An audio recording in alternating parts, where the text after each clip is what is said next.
Hello everyone, how are you doing? This is MD Tech here with another quick tutorial. In today's tutorial, I'm going to show you guys how to hopefully resolve the Windows Update error 0x80070002 if you're running the Windows operating system. So hopefully this should be a pretty straightforward tutorial, and without further ado, let's jump right into it. So we're going to be going over things that both apply to Windows 10 as well as earlier versions, but not everything will apply for earlier versions, so just keep that in mind, but I'll be sure to let you guys know.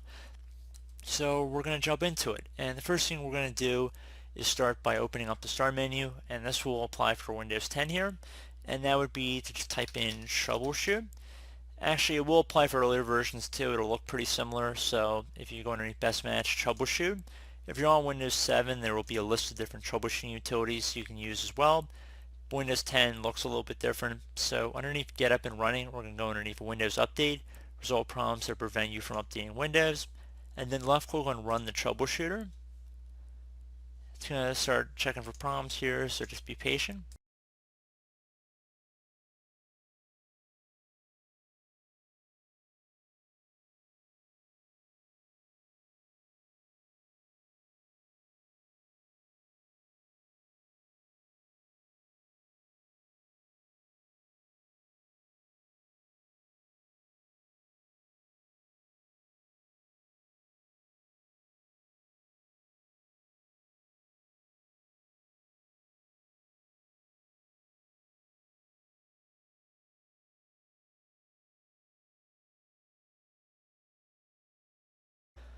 Okay, so it might say pending system changes that require a reboot has been detected. You have to restart the computer and then try and run Windows Update again. So I would suggest just left click on next if it finds anything else here. So you can see it's already picking things up. So I'm going to click on close. Would suggest you guys restart your computer, and I hope that was able to fix the problem the first way. The second way, this should again apply for all versions of Windows, and it should look a little bit similar. So we're going to start by opening up the Start menu. We're going to type in File Explorer. Best match should come back with File Explorer Desktop App. I'll left click on that. And now you want to go underneath this PC on the left side. On Windows 7 or Windows 8 it might say local disk, but you want to just go underneath local disk here, and it happens to be my C drive. So I'm going to just double click on that. And then I'm going to go double click on the Windows folder. And now I'm going to scroll down until I get to software distribution. Double click on that one time. So if there's anything in this folder right here, you just want to highlight over everything. Right click and then just left click on delete. You just want to delete everything out of here. You're not actually deleting any Windows updates. This is just basically a cache for the Windows updates that are being downloaded and installed. So it's really no harm in deleting it and just clearing it out. When you restart the Windows Update service and you when you restart your computer, it should automatically begin downloading and repopulating this folder.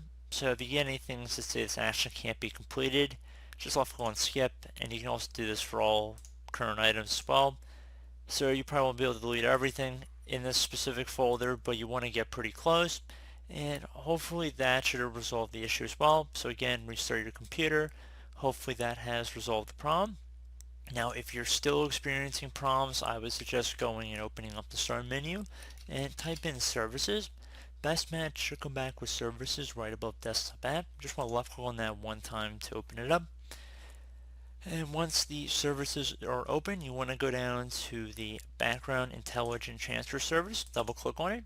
You want to make sure startup type is set to automatic or automatic delayed start, and if it's stopped, you want to left click on the start button and then just left click on OK. You want to do the same thing for the, I just want to get down here, the cryptographic services, so double click on that. Again, startup type should be set to automatic. You want to make sure it's running as well. And then you also want to go down to the Windows Update service, so as the name implies. So I'm just going to go down looking for that. It shouldn't be too hard to find.